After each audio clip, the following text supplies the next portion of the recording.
The Galaxy S26 series needs to be something a little bit special. The Ultra needs to be amazing. Why? Well, just look at the competition from Xiaomi and Oppo and Honor and everyone else who are packing in massive silicon carbon batteries, even bigger camera sensors with high resolution zooms, faster and brighter screens, the latest chips, possibly a couple of maybe slightly gimmicky innovations, but they're actually trying something. And also, I think most importantly, their UI, the software, has become a lot better, and they're also supporting it much longer. And after a few years of arguably fairly minor updates to the Samsung series, this is the S23 Ultra, 4 Ultra, 5 Ultra, but in a lot of aspects, Samsung's just prioritized AI features and their Pro Visual camera engine to get the most out of the same hardware. And I'm worried it might be the same again for the S26 series. But what do we know so far? What are the rumors? What can we expect?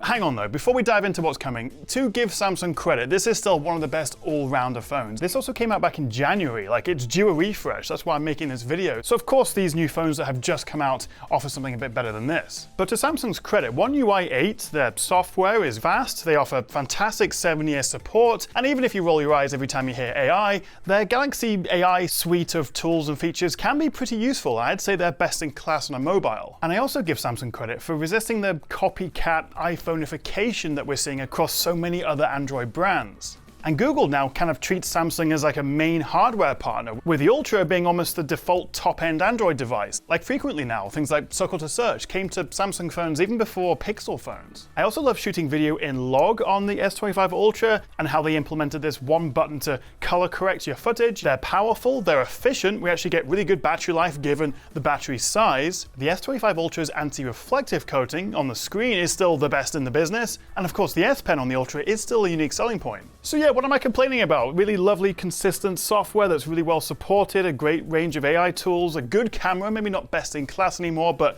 you've got 4 camera lenses and it does everything pretty well. Lovely big screen with that anti-reflective coating, good performance, the S Pen, good battery life, Samsung's a nice and reliable brand. And even if the S series has stagnated a little bit in terms of progression over the years, but they do innovate, the Flip 7, the Fold 7, I would argue the best Flip and Fold on the market. I love the Fold 7 and I'm amazed how many people actually do see out in the wild using this thing. But then we've had a couple of duds like the Galaxy Edge, the S25 FE, just not good value options. And if I want the best photography, I would probably go with the Oppo Find X9 Pro. And if I wanted the best video, I'd get the iPhone 17 Pro. And if you want the best performance, then grab yourself a OnePlus 15. This is shipping now with the Snapdragon 8 Elite Gen 5. That's the brand new flagship chip. We're not going to see that in the new Samsungs until February. And even then, you may be disappointed, depending on where you live. Plus, all these Chinese rivals are coming with over 7,000 mAh batteries. And to be fair, even my iPhone got a pretty big update this year with an all-new design, much better telephoto. We have a vapor chamber for the first time, which makes quite a big difference to performance and gaming. And some of the camera and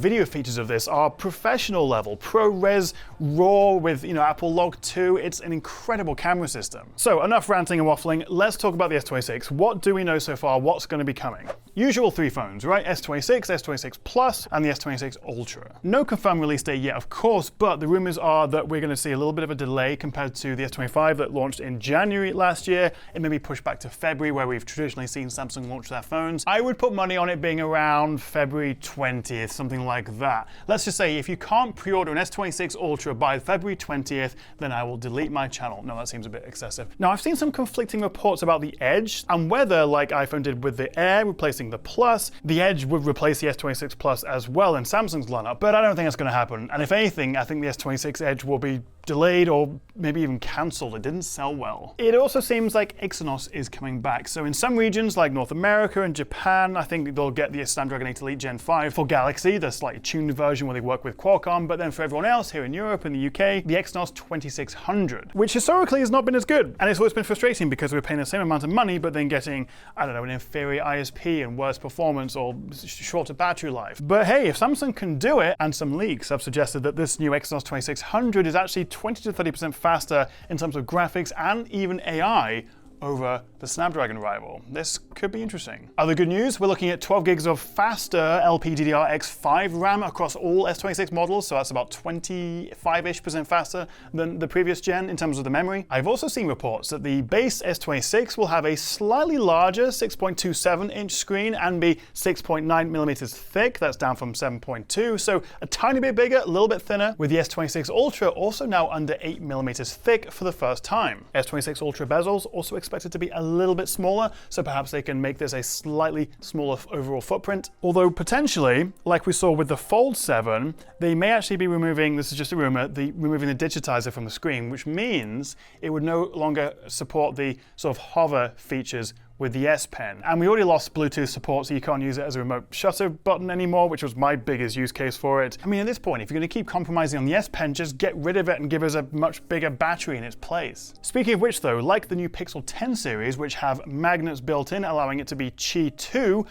supported rather than just Qi 2 ready, which means you need a separate case. Anyway, magnets built in, meaning you get faster wireless charging, essentially giving you the same ecosystem as Apple's MagSafe, which would be really nice, particularly if you like to use your phone without a case. We're also expecting faster wired charging. The Ultra currently tops out at about 45 watts, although of course you have to bring your own charger because they don't put them in the box, but potentially with the S26 Ultra that'll be up to 60 watts, but also using a new variable charging curve, which will be better for the battery health, but in the end may not actually make your phone top up to 100% much faster. So I'm then thinking, oh, well, if they're worried about battery health and, you know, faster wired charging, are we going to get an entirely new battery chemistry? Are they finally going to jump into silicon carbon like we've seen on, you know, Oppo and Honor and Xiaomi and all those other Chinese rivals? Because currently Samsung, Apple, Google with the Pixel phones, they don't use that silicon carbon chemistry because they are not confident in the long-term safety, durability of the battery, you know, 5, 6, 7 years down the road, which is ironic given Samsung, if anyone, has the biggest issues with batteries, at least in the past. But essentially, Samsung won't use this silicon carbon technology until it's confident enough in it, until it gets the latest generation. And right now, I'm not sure what they're going to do with the S26 series. I think, based on the majority of sort of news and rumors and what I speak to people about,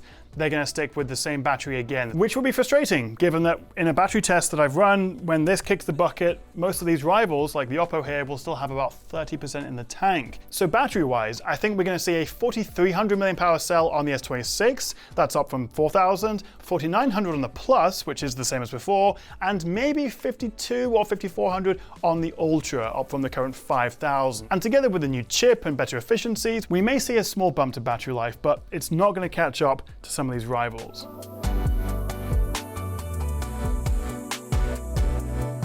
So what we know so far, the design will be very similar, perhaps a touch thinner, we'll of course get new colors, perhaps a slightly raised camera module for the lenses, but basically very, very similar designs to what we've seen before. Performance will be better, courtesy of the new Snapdragon chip or the new Exynos, together with faster RAM and storage. Very similar battery life, maybe 5 to 10% better depending on what the actual capacities become and also the improvements with the efficiency of the new chips, but we're not going to see proper silicon carbon again, unfortunately. Qi 2 wireless support, courtesy of the magnets, and also perhaps slightly faster wireless charging. No significant changes to the display. I would love to see a high PWM rate on the Samsung phones, maybe even a high peak brightness, but there's nothing really currently to talk about, except for maybe removing the digitizer from the screen to allow the design to be a touch thinner, but at the cost of the hover functionality with the S Pen, so not an awful lot so far to make you rush out and buy one. So what about the camera? Could this be where Samsung finally pulls their finger out and gives us a 1-inch sensor and just goes crazy on the hardware, completely blowing everyone out of the water thanks to their software and Pro Visual Engine as well? No, I don't think we're going to see much of a hardware change again. On paper, I reckon the cameras are going to be very similar to the S25 series. However, there is talk of the photos now being a 24 megapixel standard, up from 12, very similar to what we saw with the iPhone. So your photos and portraits may actually end up being a fair bit sharper and more detailed on the new one. And there may also be an adaptive pixel mode that combines multiple lower resolution images and builds a single higher resolution image. And the same quad setup on the Ultra, but with one exception. There are some conflicting reports here, but I think we're going to see an improvement to the 3x telephoto, a bump from 10 to 12 megapixels, f2.4, and using a new ISO cell sensor. Which sounds great, except it's a smaller sensor than the one we have on the S25 Ultra, and it's still going to output a 10 megapixel crop. But aside from that, and some optimizations to software and their Pro Visual Engine, I don't think it's going to be a big update for the camera again. So I'm actually thinking the base S26, the cheapest one, may be the one to keep your eye on, given it's going to get the same chip, whether it's the Snapdragon or the Exynos, as its more expensive brothers, but also the new 3x telephoto, the bigger battery, slimmer design, the faster RAM. That could be the one to get. But of course, nothing has been confirmed. We'll have to wait for their Galaxy Unpacked event, which I suspect will be early February, for the unveiling of the S26 series. And I am excited. Samsung always does something interesting, whether it's their new software with One UI 9, which I would expect to come out. We'll probably have their Galaxy AI 2.0 suite of features, which is always going to be interesting to play with. Will it be enough to convince you to upgrade and also not jump ship to one of the rivals? We'll have to wait and see.